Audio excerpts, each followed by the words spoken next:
Bueno, me agarraron fuera de la base, pero bueno, ahí estamos, anotamos como quiera. Agradecemos que estén con nosotros en la continuidad, pues, resumen matinal de este miércoles 4. Miren, señores, yo creo que es importante educarse en lo que tiene que ver con los impuestos.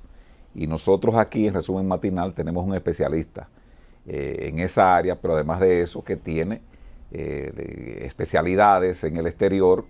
Y entonces hay unos temas que no se notan mucho, pero es que es importante que la gente pues conozca de alguna gente que tiene a veces doble tributación y por lo tanto pues a veces hay un dinero por ahí agachado que no lo saben que está ahí. Pero vamos a hablar de impuestos, no en función de cómo lo ve el gobierno, sino diríamos de cómo aliviar la carga. Está Víctor Manuel Núñez, especialista en esa área. Bienvenido a Resumen Matinal. Muchas gracias. Gracias a usted, a la audiencia que se conecta a esta hora. Bueno, Víctor, podríamos hablar de muchísimas cuestiones, pero me interesa mucho lo que tiene que ver, hay un gran flujo de dominicanos que está viviendo, sobre todo en Estados Unidos, Sí. Y que además de eso, pues, de una u otra manera tributó aquí, se ha ido un poco más joven, un poco más mayor, y también está tributando en Estados Unidos. ¿Cómo podríamos, una persona que esté en esa situación, diríamos, tener claridad en esos aportes? Fíjese, desde el concepto de tributación de los Estados Unidos, el principio más importante es de renta mundial. Toda persona que vive en los Estados Unidos, sin importar su estatus migratorio, no importa cómo llegó a los Estados Unidos, cumpliendo unos criterios muy básicos, tiene que presentar una declaración de impuestos cada año. Eso no hay excepción. Si es un diplomático, si va por estudios, algunas muy pocas y honrosas excepciones. Todo lo demás tiene que presentar una declaración de impuestos y basado en lo que decía al principio, el tema de renta mundial, tiene que incluir todas las transacciones o ingresos en los Estados Unidos y lo que tiene fuera. Básicamente lo que hacemos con muchos clientes que viven en Estados Unidos, pero también que viven fuera. Los ciudadanos americanos y residentes que viven fuera de los Estados Unidos también tienen la obligación de presentar, y lo hacen, una declaración de impuestos de por vida. ¿Cuáles son los países? Porque tengo entendido que no son tantos esos países que el ciudadano que nace en ese país pues está obligado a tributar, no importa dónde viva, tiene que declarar cada año. Sé que Estados Unidos, pero hay otros países también que tú naces en un país y te vas al otro lado del mundo, tú no tienes ningún compromiso más que naciste ahí, pero tú tienes la obligación de tributar en ambos lugares. Sí, básicamente en materia de impuestos hay varios principios. Unos son de territorialidad.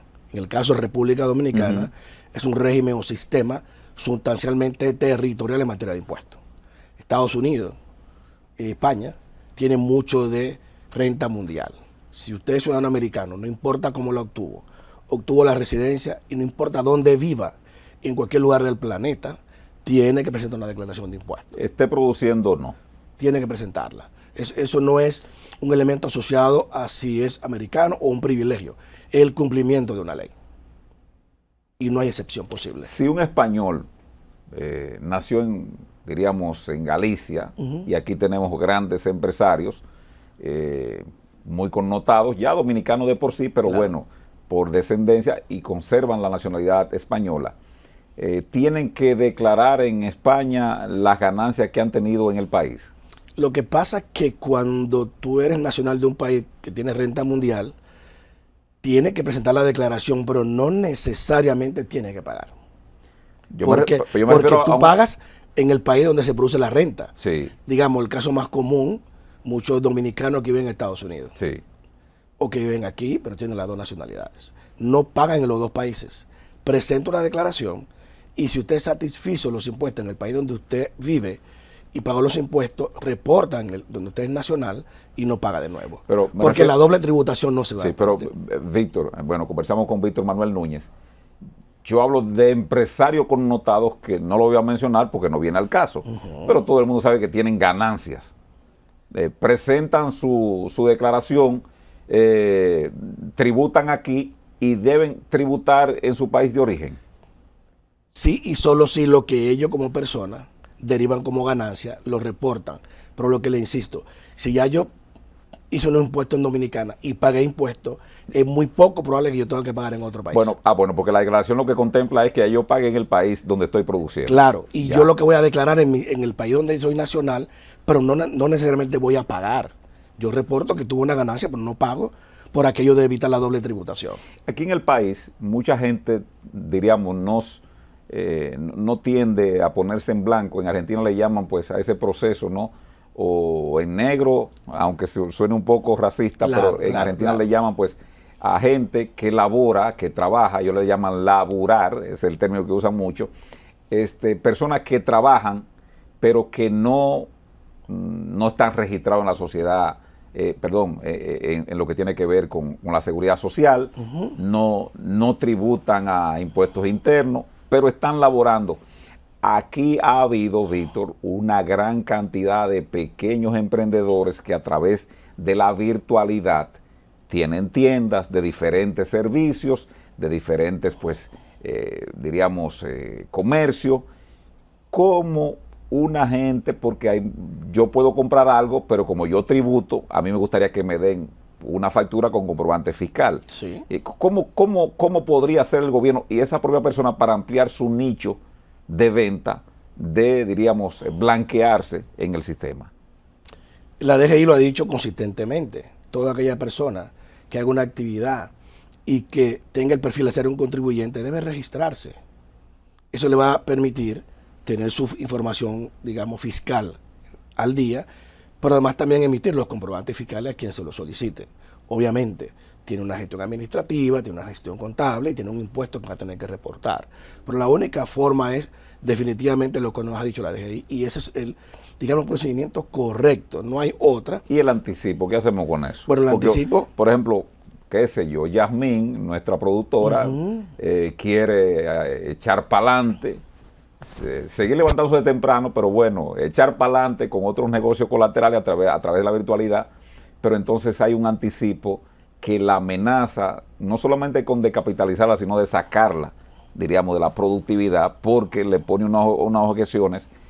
¿Cómo hacer con ese tipo de impuestos, que más que impuestos son una especie de imposición por encima de lo regular? Fíjese, el impuesto forma parte de un esquema de política de Estado y es la forma como se recaudan fondos para las finanzas públicas. Yo diría, y resumiendo, que nuestro sistema tributario amerita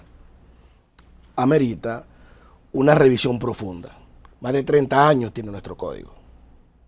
Son pocos los países, sí algunos, que después de 30 años no han revisado su código, lo han modernizado, no solamente en la propia implementación de la norma, sino en la realidad de negocio de hoy en día, que no existían hace 30 años. Aquí hay actividades económicas que no están incluidas en las normas fiscales y hace difícil su fiscalización, su determinación y su pago de impuestos. Yo creo que la solución más importante es que haya un compromiso de todas las partes, por supuesto legislativo porque es una ley, una política de Estado y los técnicos para ponernos de acuerdo y establecer cuál es el sistema tributario que en este momento merece República Dominicana en favor de quienes debe ser, de todos los ciudadanos que somos todos contribuyentes al final. Bueno, eso que tú señalas eso tiene unas implicaciones políticas, sin electorales. Duda, sin duda. Nadie quiere, a nadie le gusta pagar impuestos, pero necesariamente todo el mundo quiere obras. Y hay una situación, por ejemplo, yo comentaba en el segmento anterior de que chequeando pues algunas cifras, el gobierno en el mes de agosto tenía proyectado recuperar por impuestos más de 90,000 millones, sin embargo, se ha quedado corto con una situación de que solamente alcanzó el 74.5%, que es más o menos 67,000 y tantos millones. ¿Tú no piensas que aligerar la carga y tal vez expandirla sería mucho más conveniente que la situación actual, que unos pocos van muy cargados y otros tantos entonces se les permite cierta dualidad, lexitud y amplitud? Claro. En el pago de los mismos? Como yo decía, sugerimos siempre revisar el sistema tributario. Probablemente esa sea una de las acciones más importantes. Revisar la carga para hacer una mejor distribución, aumentar la base, como se dice, revisar los impuestos directos y los indirectos, como es el caso del ITEVI, el régimen de auditoría y fiscalización, y por supuesto un tema bien importante es profundizar en la concientización del contribuyente para que el impuesto no se vea como una carga incómoda y que negamos hacerlo. En los Estados Unidos, esta es una conversación que no existe.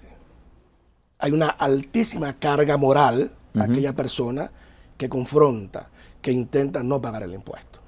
Pero también tiene que ver, Víctor, en los Estados Unidos, de que la gente en gran medida ve en servicios y acciones eso que paga. Sin ninguna duda. Además, importante mencionar que toda persona en Estados Unidos que intenta avanzar en la vida, lo primero que le van a pedir es su declaración de impuestos. Usted va a tomar un préstamo, usted va a hacer cualquier transacción, permítame su declaración de impuestos. Y en esa institución, sea un banco o cualquier otro, tiene personal calificado con licencia para examinar correctamente ese impuesto y asegurarse que usted cumplió con la ley. De tal manera que no hay espacio para que vaya a manipular información y obtener ventaja. Otro elemento a valorar es que el sistema de impuestos de Estados Unidos es utilizado, objetivamente hablando, para identificar las clases más desposeídas. Usted ha escuchado que hay personas que le dan reembolso, que le entregan dinero. Sí. Bueno, el income tax. No, el income tax es la declaración. Sí, la declaración. Pero hay personas que le dan dinero. Sí, que lo esperan a final de año. Entre enero y abril. Y abril, sí. Perfecto. Hay gente que promete eso. Tengo un amigo que siempre me promete a mí, cuando llegue el reembolso. Te voy a dar algo. ¿Cómo es el sistema? Saludos para Isidro. ¿Cómo es el sistema? Aquellas personas que están por un nivel debajo de pobreza, sí, en los estándares americanos, reciben reembolso. Son aquellas personas que vengan al año. No, eso hay diferentes niveles porque sí, está basado en tu perfil social. Por ejemplo, soltero, casado y cuántos hijos tienes. Sí. Esas son las la bases. Familia. Sí. Una persona que gana menos de $75,000, una familia, tiene 3 niños, va a recibir dinero. Y hay muchísimas familias que están en ese rango. Subió el umbral porque antes eran 60,000. Sí, va variando. Sí, va variando. Y los créditos están variando. Hay dos que son los básicos, el Child Tax Credit y el Income Credit. Y hay familias que reciben en función de su situación específica y no general. No es un dinero para igual para todos. Es la condición específica de la persona. Lo que intento decir con esto es que el sistema de impuestos no solamente está hecho para recabar los impuestos que corresponden de personas y de compañías, sino también para devolver a aquellos que sí lo necesitan para que tengan el nivel de calidad de vida previsto, en particular los que tienen niños. Son 165 millones de declaraciones que hacemos en Estados Unidos. O sea, 166. Eso es una locura. Sí. Pero también trabajamos, en caso de nosotros, con muchos contribuyentes, una de nuestras subespecialidades, contribuyentes que viven fuera de los Estados Unidos. Eso es un tema muy importante. Y lo peor es que hemos identificado que la gran mayoría no lo sabe. Son contribuyentes en los Estados Unidos y no lo saben. ¿Y tiene ese dinero allá? En la gran mayoría ese dinero está allí esperando por ellos. Que a diferencia del nuestro, porque a veces, por ejemplo, la DGI te dice a ti, usted tiene un pago de ITEVI aquí, un crédito se llama eso. de ITEVI, pero no te lo dan, sino que lo acreditan. Allá te lo devuelven en un cheque. En los Estados Unidos los impuestos se establece que cada año se cierra individualmente y no se compensa con otro. Si usted presenta su declaración y usted tiene a su favor un saldo porque usted, qué sé yo, la educación de sus hijos, las razones que sean, las medicinas, y usted dice, mire, yo pagué esto y yo necesito que ustedes me compensen, eso lleva un cheque para atrás. Hemos visto cheques de $1. De $1. Sí, lo hemos visto, sin ninguna duda. No importa la cantidad, ese es su derecho. De hecho, enviar un cheque a cualquier contribuyente puede costar 10, 15, 20 dólares. Así es. No importa, ese es su derecho. Porque igual le envían un cheque que son 10,000 y 15,000. Fíjate con los contribuyentes que viven fuera. Y esto es un tema de mucho valor. Personas que tienen inversiones en valor en Estados Unidos. Sí. Personas que monetizan redes sociales. Sí, me gusta y ya estamos concluyendo la conversación, Víctor, muy interesante. Diríamos que la pandemia precipitó el uso de la tecnología en la comunicación y cambió todo. Y vino el Zoom, irrumpió, y después vino ya la expansión de los youtubers. Los muchachos y no tan muchachos que están haciendo comunicación, diríamos, virtual, digital, ¿cómo podrían beneficiarse? Pero sucintamente, que ya pues nuestros productores nos están diciendo que estamos contra el tiempo. ¿Cómo pueden beneficiarse si hay un dinero por ahí que pueda aparecer? Simple. Cuando creamos la cuenta de YouTube, de Instagram, pusimos un perfil. Usted vive en Dominicana y le van a retener cada mes que le van a hacer un pago. Ese dinero no es definitivo. Ese dinero está a su favor y usted lo puede pedir al IRS. Hacemos un proceso, pone una cuenta bancaria o un cheque, le van a devolver ese dinero. Todos sin excepción. Los que estén interesados, deberíamos contactarlo a usted para ese tipo de acciones. ¿Cómo se comunica? ¿Redes sociales, teléfono, WhatsApp? La mejor manera es por redes sociales, @CNA Tax Service. @CNA Tax Service. Nos pueden contactar y con gusto nuestro equipo le va a asistir. En todas las redes sociales. Sí, señor. Bueno, pues muchas gracias, Víctor Manuel Núñez, especialista en impuestos, sobre todo lo que tiene que ver con esta nueva, diríamos, conformación de las imposiciones monetarias en los Estados Unidos, por todo este esclarecimiento en ese aspecto. Así que una próxima conversación vamos a seguir abundando sobre este aspecto tan necesario. Gracias a ustedes y gracias a la audiencia. Bueno, Dios mediante, mañana a las 8. Esperamos que nuestro compañero Juan Reyes pues se restablezca. Miguel Tavares le agradece la atención que han prestado en esta hora, pero quédense en el canal 32, que aquí hay mucho que ver. Hasta mañana, Dios mediante.